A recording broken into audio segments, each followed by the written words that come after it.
Прывітанне, даражэнькія, з вами зноў я Зугзміцер, моя новая чытанка «Жыццё раззброенага чалавека», трэцяя частка. Буду ўдзячны за каменты, падпіскі і падабайкі пад чытанкай. І вельмі ўдзячны, калі расшарыце яго як мага больш, каб набрала як мага больш праглядаў, праслухоўванняў гэтая чытанка. Дзякуй, паехалі. Мяне дэмабілізавалі 12 красавіка 1921 году. У Вільню я прыехаў 13 красавіка. Чуў, што 13 гэта фатальная лічба, але для бедака кожная дата фатальная, а найгоршая, відаць, дата яго нараджэння. Уласна, не было мне куды ехаць, бо мая сям'я засталася за граніцаю на савецкім баку. Замірэнне з бальшавікамі было пачаткам маёй паразы. Падчас службы ў войску я меў надзею, што мы зноў зоймем Меншчыну, да таго ж нас чакалі там сотні тысяч палякаў. Была нават для гэтага добрая магчымасць, але не выкарысталі яе. Я адчуваў сябе ашуканым. Крыўдаваў на тых, каму дапамог здабыць незалежнасць для іх родных земляў, але якія нам, жаўнерам, добраахвотнікам, тым самым не дапамаглі. Дэмабілізавалі нас, калі было ім патрэбна, і выпусцілі на брук без аніякай апекі. Забралі нават запасную бялізну, плашчы і анучы. Далі толькі заробак за 10 дзён, якога не хапіла, каб пражыць адзін дзень. Падчас дэмабілізацыі спыталі ў мяне, куды я хачу білет. Я абраў Вільню. Гэта найбольшы горад у паўночна-ўсходняй Польшчы. Будзе мне адтуль бліжэй дадому. Апроч таго, ведаў, што там ёсць управа віленскай дырэкцыі пошт і тэлеграфаў, да якого і належаў Менск-Літоўскі. Я служыў там да войска старшым манцёрам, хаця скончыў школу тэлеграфістаў і тэлефаністаў. Я меркаваў, што мне зноў дадуць працу.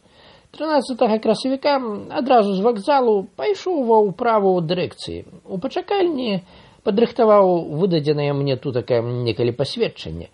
Некаторыя сказы ў ім мне асабліва падабаліся і з задавальненнем іх перачытваў.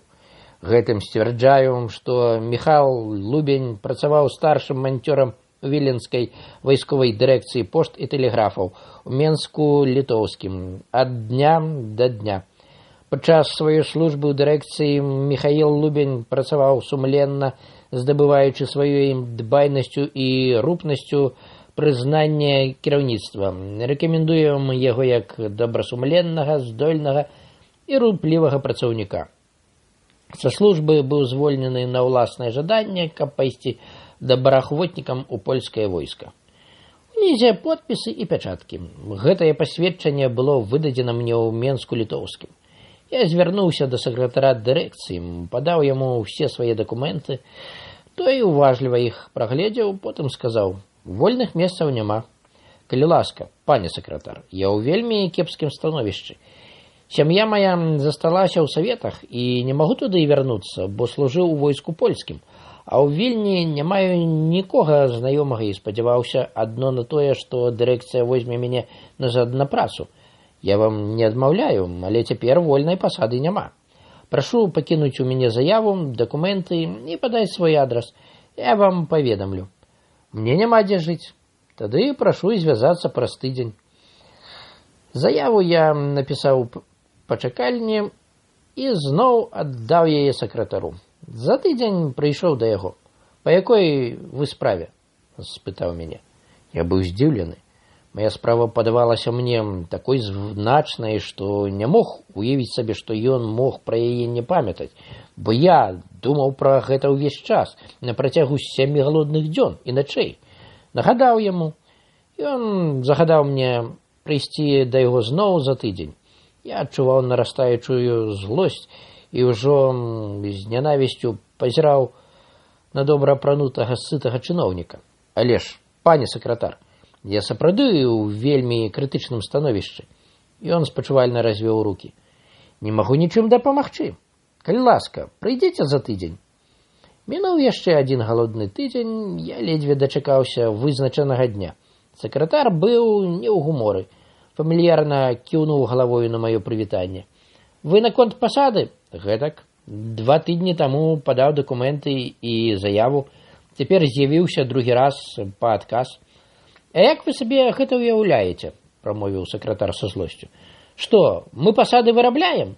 Што, маем такую машынку, якую пакруціш, і выскоквае пасада? Што? Я нічога такога сабе не ўяўляю і ў гэтых справах наогул не разбіраюся. Раблю толькі тое, што вы мне кажаце. Пасады для вас няма. Тады чаму мяне вы падманвалі? Мог бы шукаць працу недзе яшчэ. Гэта найлепей. Але я страціў 2 тыдні. Ёсць такія, што чакаюць сваёй чаргі і паўгоду. Калі хочаце, можаце прыйсці зноў за 2 тыдні. Найлепш пакіньце свой адрас, я вам паведамлю. Я казаў ужо, што не маю адрасу.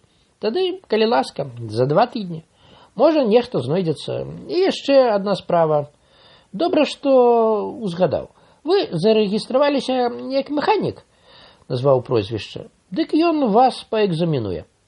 Але ж маю добрую характарыстыку з дырэкцыі і пасведчання заканчэння школы тэлеграфістаў.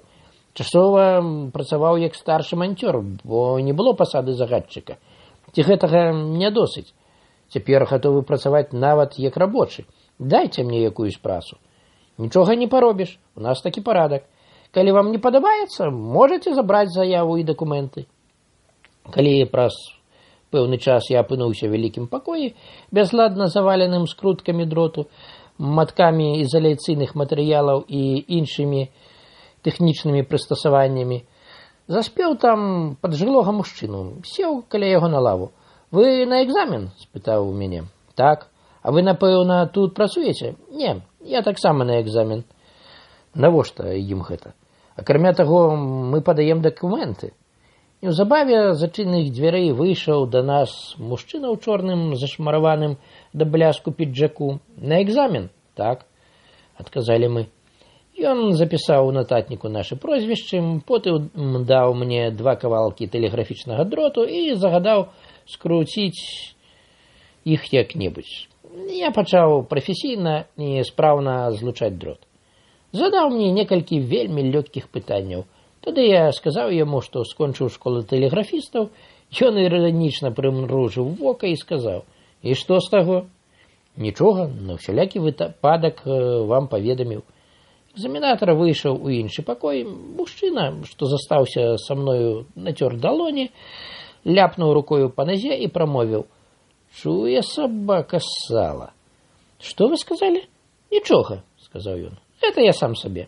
Люблю часам з разумным чалавекам пагутарыць». Хутка экзаменатар зноў увайшоў у пакой, несучы ў руцэ пару слупалазаў. Мы падаліся на двор. Ён загадаў мне прымансаваць іх да ног і ўзняцца па слупе наверх. Я хутка ўзлез да першага траверсу, пасля спусціўся ўніз. «Што цяпер?» – спытаў я экзаменатара. «А нічога. Звяртайцеся да сакратара, ён скажа. Ці атрымаю я пасаду якую-небудзь?» «Не ведаю, гэта ўжо не мая справа». На гэтым гутарка скончылася. Міналі дні. Аднаго разу я ўбачыў на вуліцах групу работнікаў, занятых рамонтам тэлеграфнай лініі. Сярод іх быў мужчына, які разам са мною прыйшоў на экзамен. У яго быў ахоўны пояс. З халявы бота тырчалі ў яго пласкагубцы. Стаяў на ходніку і паліў папяросу. Я адчуў зайздрасць і горыч, падышоў да яго. «Добры дзень, вы працуеце?» «Чаму не?» «Яшчэ як? Маё віншаванне?» – голасна чвякнуў языком. «А як вы дабіліся?» «Ха, як? Тэхнік, а не ведаеце. Дзесьці падлезці, дзесьці занесці, і ўсё», – падміргнуў мне і сплюнуў у канаўку. «Так, паня, гэта тэхніка», – дадаў праз імгненне, расцягваючы указальным пальцам вонкавы кут вока. За тыдзень я зноў пайшоў да сакратара. «А, гэта вы», – з непрыхільнай грымасай прамовіў чыноўнік. «Я казаў жа, праз 2 тыдні». «Так, памятаю. Але цяжка мне чакаць. Хачу знаць вынік і ведаць, што рабіць. Колькі часу чакаць?» «Гэтулькі колькі трэба, хаця бы год. Іншых вы прымаеце, я размаўляў. Гэта вас не тычыцца». «Як гэта мяне не тычыцца? Гэта мяне вельмі тычыцца, вельмі. Адно пытанне, пані сакратар. Ці былі вы некалі сапраўды галодным?» «Што? Што за пытанне?» Абурэнне перакрывіла яго твар. «Звычайнае пытанне, людскае. Калі б вы некалі галадалі, то разумелі б, што можна быць галодным дзень, 2-3, але не 3 тыдні. Вы мяне падманулі, праца ёсць. Цяпер лета, фармуюцца працоўныя калёны. Ёсць рамонт. Гэта нахабства, выціснуў з сябе сакратар. Не, нахабства гэта тое, што вы са мною робіце. Скончылася ўсё тым, што я забраў свае дакументы і выйшаў на вуліцу. Там зараз жа апамятаваўся. Навошта я гэта зрабіў? А можа, ён даў бы мне працу. Засмучаны і доўга хадзіў па вуліцах. А прытомнеў у жыдоўскім квартале. Доўгі час стаяў і пазіраў, амаль бездумна, як фурман, белы ад мукі, біў бедную каняку, якая не магла зрушыць цяжка нагружанага возу. Мокрая ад поту каняка цяжка дыхала і дрыгалася ад высілкаў. Фурман жа штохвіліну лупцаваў яе пухаю. Жывёла ўздрыгвала, ад болю тузалася наперад і, коўзаючыся па бруку, рабіла некалькі крокаў. Потым спынялася зноў. У маіх вачах каняка мела змучанае, скорбнае аблічча. Чалавек жа меў агідную пысу, што дыхала лютасцю, пасалодаю ад здзеку з жывой пакутуючай істоты. Што за пекла здолелі стварыць людзі для сябе і для тых, хто ад іх залежыць. Аднойчы ўвечары я знайшоў у целятніку пакінутую на лаве газету. Узяў яе і, спыніўшыся каля агароджы, пачаў праглядаць у святле вулічнага ліхтара. Звярнуў увагу на кароткую інфармацыю пра вяртанне з Варшавы і пачатак выканання службовых абавязкаў аднаго саноўніка. Агарнула мяне радасць. Не было сумневу, гэта ён, мой былы камандзір. Імя і прозвішча супадалі. Зрэшты, яшчэ калі быў у войску, чуў, што яго прызначылі на высокую пасаду ў адным з гарадоў на ўсходніх крэсах, але тады не звярнуў на гэта ўвагу і не распытваў падрабязнасцяў. З'явілася надзея. Пайду да яго, абавязкова пайду заўтра. Хутчэй бы гэтае заўтра надышло. Я ж ведаю яго асабіста. Раскажу яму шчыра пра ўсё. Безумоўна, ён зразумее мяне. Для іншых ён саноўнік, для мяне любімы камандзір, паплечнік па зброі. Тую ноч я праспаў у кустах у садзе ля шляхецкага клубу. Ранкам пайшоў у цэнтр гораду, і знясілены голадам я валачыўся нага за нагу. Шкада, што не голены. Вядома, кепска выглядаю. Але нічога. Ён зразумее, што гэта не нядбайнасць. Пэўна ж, дасць мне нейкую працу. Магчыма, нават у сябе, а можа, каму парэкамендуе. Для яго гэта, безумоўна, дробязь. Я ішоў вуліцамі, часам на маіх вуснах з'яўлялася ласкавая усмешка. Прыпамінаў сабе даўнія, але такія блізкія і мілыя сэрцу вайсковыя дні, якія мы перажылі разам. Супольныя паразы, супольныя перамогі, супольныя дзеянні. Зноў чуў словы майго камандзіра, які казаў, развітваючыся з намі. Мы сябры вялікай вайсковай сям'і. Лічу вас не толькі за сваіх падначаленых, але і за таварышаў па зброі. З жалем развітваюся з вамі. Не ад мяне гэта залежыць. Ён быў відавочна ўзрушаны, і сэрца многіх з нас таксама сціскаў смутак. Але памятайце, прамаўляў ён далей, што вы заўсёды будзеце мне дарагімі і блізкімі сябрамі. І ў любой жыццёвай сітуацыі вы можаце звярнуцца да мяне. Буду лічыць за свой абавязак прыйсці вам на дапамогу. Я быў расчуленым, забыўся пра сваю нэндзу, голад, пра перажытыя няўдачы. Нецерпліва чакаў 10-й гадзіны, а якой пастанавіў пайсці да майго былога камандзіра. Калі апынуўся ў шырокай чакальні установы, заспеў тамака мноства наведвальнікаў. Пры дзвярах да кабінету саноўніка быў столік, за якім сядзела прыгожая бляндынка, сціпла і густоўна ўбраная. Запісвала прозвішчы наведвальніка ў кнігу. У пачакальні панавала ціша. Размаўлялі шэптам. Гэта мне імпанавала. Я пачуваўся вышэй за ўсіх тых добра апранутых, чыстых і свежа выглядаючых людзей. Для вас ён саноўнік, а для мяне мой камандзір. Таварыш па зброі. Я выпінаў грудзі і з пыхай пазіраў на цывільных. Надышла мая чарга запісвацца ў кнігу. Калі я падышоў да століка, дзяўчына агледзела мяне прыгожымі, трохі здзіўленымі вачыма. Яны былі такія прыгожыя, што цяжка было адвесці ад іх погляд. Я да пана, і прамовіў прозвішча майго камандзіра. Па службовай ці прыватнай справе? Прыватнай, але нібы і службовай. Я вас не разумею. Вы па асабістай справе? Не службовай? Так, не службовай, натуральна. Але у вас ёсць візітоўка? Я развёў рукі. Дзяўчына прыкмеціла недарэчнасць гэтага пытання і крыху нецярпліва мовіла. Што вы хочаце ад? Прабачце, ён быў маім камандзірам, доўга служылі разам. Ён казаў, што калі будзе патрэба, каб звяртаўся да яго. Вы разумееце? Таму я якраз хачу. Але ж, прабачце, кожны камандзір можа мець шмат знаёмых з войска. Але гэта не падстава для марнавання яго часу, якога ў яго так мала. Зрэшты, калі вы абавязкова хочаце, я яму паведамлю. Прозвішча. Михаил Лубень. Дзяўчына запісала на аркушы маё прозвішча, імя і вайсковае падраздзяленне, у якім я служыў. Зграбна выслізнула з-за століка і стала ля дзвярэй. Нелькі час прыслухоўвалася, грацыёзна выгнуўшыся ўправа, потым лёгка пагрукала ў дзверы, пачуў голас, што даходзіў здалёк. Калі ласка. Сэрца маё забілася. Я пазнаў бы гэты голас сярод тысяч іншых. Дзяўчына запісала на аркушы маё прозвішча, імя і вайсковае падраздзяленне, у якім я служыў. Зграбна выслізнула з-за століка і стала ля дзвярэй. Нейкі час прыслухоўвалася, грацыёзна выгнуўшыся ўправа, потым лёгка пахрукала ў дзверы. Пачуў голас, што даходзіў здалёк. Калі ласка. Сэрца маё забілася. Я пазнаў бы гэты голас сярод тысяч іншых. Дзяўчына лёгка ўвайшла ў кабінет, чакаў, як мне падавалася, бясконца доўга. Нарэшце клямка зварухнулася, з'явіліся светлыя валасы, цудоўныя вочы, найпрыгажэйшыя вусны, грацыёзная постаць, пачуў мелодычны голас, які з усё большай адлегласці далятаў да маіх вушэй, з цяжкасцю лавіў і злучаў сказы словы. Ён вельмі заняты, ён не можа даць аўдыенцыю. Службовыя справы. Дзяўчына села за столікам і прыгожым голасам праспявала. Калі ласка, наступны. Я зрабіў крок наперад. А можа, іншым разам, у вальнейшы час? Мне вельмі гэта важна. Паверце мне, я б не замінаў, калі... Дзяўчына скрывіла пакутлівую міну і паказала далонню на чакаючых у зале людзей. Я зразумеў, што перашкаджаю ёй у працы. Вымавіў, прабачце.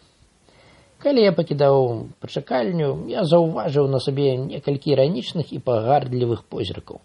Апынуўся на вуліцы. Глыбока ўздыхнуў. Што зробіш? Паўтараў бяздумна. Дзе я гэта чуў? Ага, так казала тая цётка з сутарэння. Я доўга стаяў на месцы, а мяне абміналі мінакі. На пасаду камяніцы пад'ехаў прыгожы самаход, які захацеў нікелем-мілякам. Праз пэўны час з дзвярэй будынку выйшаў шыбкім, эластычным крокам ён, мой камандзір. Побач з ім тэпаў нейкі цывільны з капельшом у руцэ. Я выпрастаўся, міжвольна прыклаў руку да фуражкі, і я салютаваў маяму камандзіру. Злавіў на сабе яго позірк, маркотны, халодны, абыякавы. Ён не пазнаў мяне. А можа, не пазнаў. Канечне, не пазнаў. Самаход забразгатаў, узняў брудны слуп дыму і, як вялікі, задаволены сабака, угінаючыся на мяккіх лапах, пагнаў вуліцай. Знік на павароце. Я доўга стаяў і пазіраў, як на супрацьлеглы бок брукаванкі бавіліся дзеці. З усходу насоўваліся цяжкія, падобныя да клубоў бруднай ваты аблокі. Захінулі неба. Дзень стаў шэры, пануры. У душы маёй запанавала ноч. Мінакоў было мала. Узмацняючыся вецер вымяў людзей з гораду. Звечарэла рана і стала цёмна. Я пералез праз высокі паркан і апынуўся ў цёмным, патыхаючым вільгаццю садзе. Парыла. Можна было чакаць уночы вялікую буру. У цемры і навобмацак, захіляючы рукою твар, каб аберагчы вочы ад удараў галля, прадзіраўся між дрэў. Ведаў, што ў глыбіні саду ёсць вялікая зашклёная альтанка. Я збіраўся правесці ў ёй ноч. Выйшаў на шырокую алею, напрыканцы якой мігцелі асветленыя вокны дому. Я адпачыў трохі, седзячы на зручнай лавачцы, пасля паволі скіраваўся дадому. Спаць яшчэ рана. Пагляджу, што там робіцца. Вялікая тэраса атачала частку аднапавярховага будынку. Дзікі вінаград аплятаў сцены. Я ціха ўвайшоў на тэрасу. Убачыў вялікі пакой, з якога вялі дзверы з зашклёнай верхняй часткай. Побач іх былі два акны. У пакоі угледзеў 3 чалавек, якія сядзелі за сталом. Паджылы мужчына, мажны, лысаваты, чытаў газету. На яго далоні зіхацеў дыямент. Побач, бліжэй да дзвярэй, сядзела прыгожая кабета з чорнымі, хораша з зачасанымі валасамі. Насупраць яе сядзеў малады мужчына ў спартовым гарнітуры. Ён гаварыў нешта кабеце, на вуснах якой блукала лёгкая усмешка. Слоў я зразумець не мог. Даляталі да мяне толькі прыглушаныя гукі. У аддаленым куце тэрасы убачыў яшчэ адно адчыненае акно. Падышоў да яго.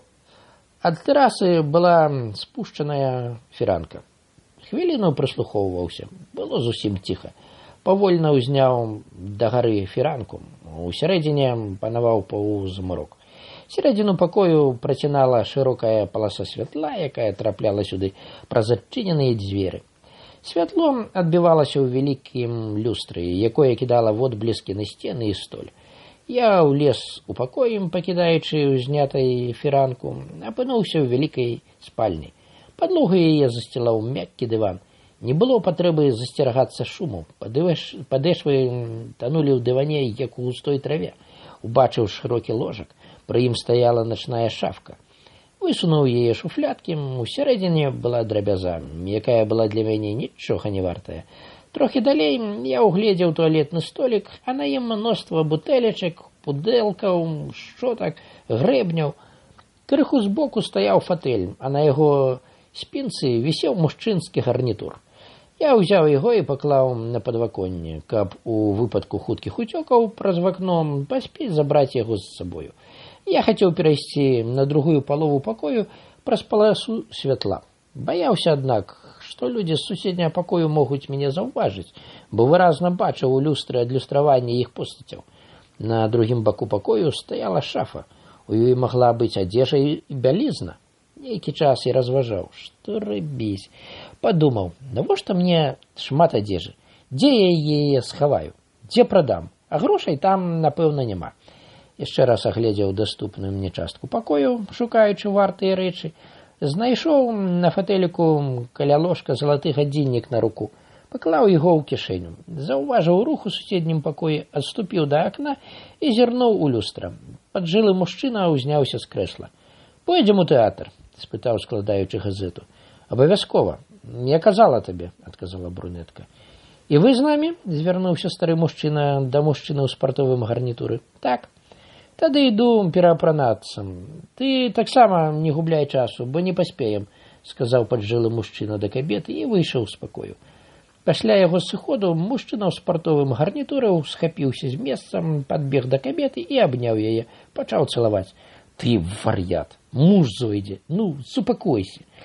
Адштурхоўвала рукою яго галаву, але ўсім целам гарнулася да яго. У яе голасе адчуваўся не супраціў, а заахвочванне. «Нічога, нічога», – казаў мужчына. «Паспеем пераапрануцца, пакуль гэты маруда скончыць». Палка цалаваў яе вусным, потым узняў кабету на рукі і пайшоў у пакой, у якім знаходзіўся я. Я спехаў выслізнуў праз падваконнік, узяў гарнітур і сцягнуў уніз фіранку. Цішком прайшоў тэрасу да саду. Гарнітур быў амаль новым, добра пашыты, з дарагой тканіны. У адной кішэні знайшоў 4 банкноты па 1000 марак, у іншай была чыстая хустка для носа. Схаваў усё ў кішэню, а гарнітур згарнуў падшыўкаю на вонкі. На нейкай вуліцы, недалёка ад цэнтру, убачыў невялікую цырульню. Добра было пагаліцца. Увайшоў у сярэдзіну. У памяшканні кліентаў не было. Малады цырульнік сядзеў за столікам і гастрыў брытву. «Можна пагаліцца?» – спытаў яго. «Калі ласка». Ён падсунуў крэсла. «Колькі каштуе галенне?» «70 марак. Ёсць цэннік».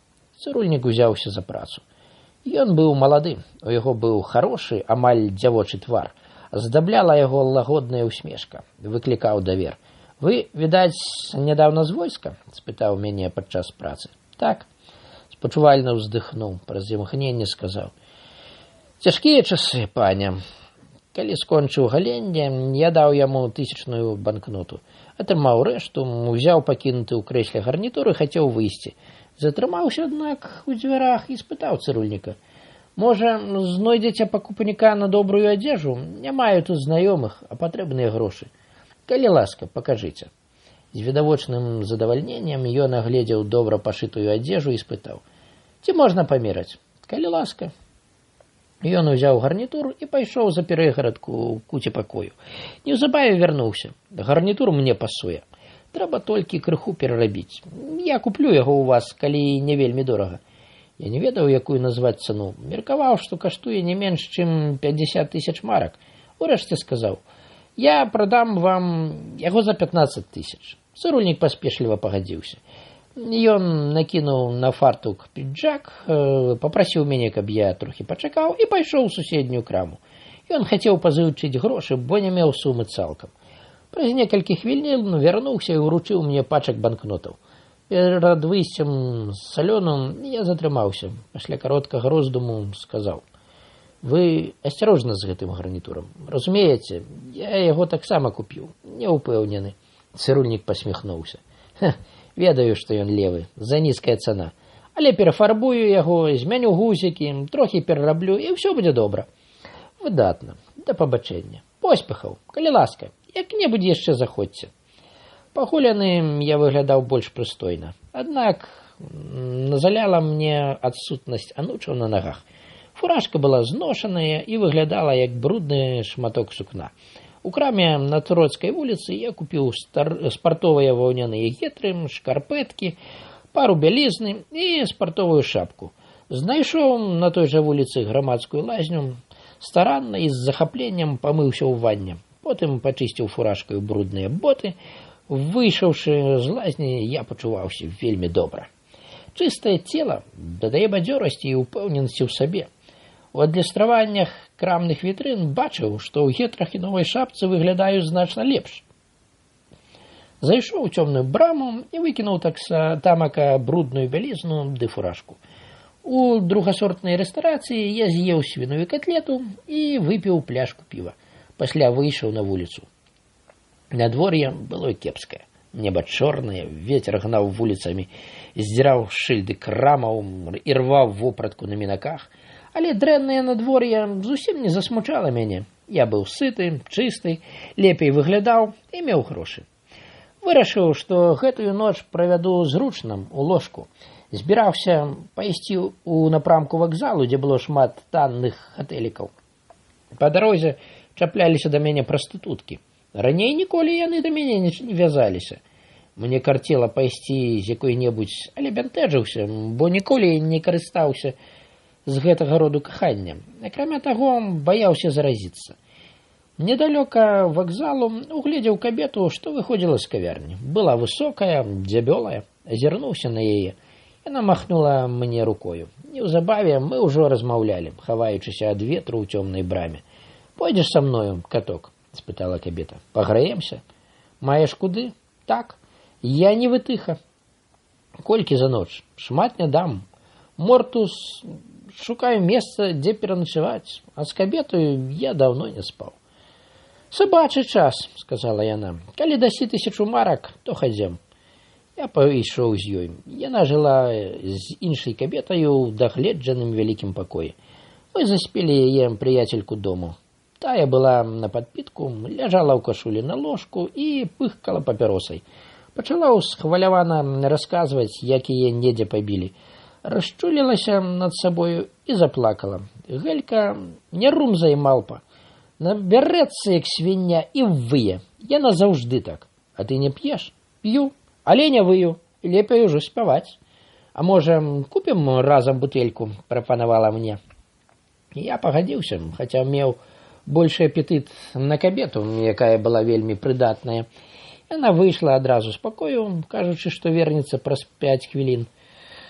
Пазней доўга пілі гарэлку. Гелька таксама атрымала пару кілішкаў і пачала спяваць. «Хаджу па вуліцы, хлопцаў палюю, ідзе ля хавы, мяне ён арыштуе. Хадзі, паненка, не стыдайся. да абычаёўкі ўжо збірайся. Калі бутэлька была пустая, кабета, з якой прыйшоў, падрыхтавала ложак. Распрануўся і з прыемнасцю даткнуўся цёплай пасцелі. Галя сядзела на ложку насупраць і ціха напявала. Яе прыяцелька скончыла прыбірацца. Пасля распранулася нагала і пачала мыцца ў пастаўленай табурэце медніцы. Нарэшце згасіла святло і ўлезла пад коўдру. З вуліцы падала на столь святло ліхтара. За салодаю лашчыў гладкае цёплае цела. Першы раз за некалькі месяцаў я спаў з кабетаю. У глыбі пакою мурлыкала пад нос Гелька. Бедная, бедна, што буду рабіць? Пайду да каханка, што буду гаварыць? Атручуся, куплю палітуру і нап'юся.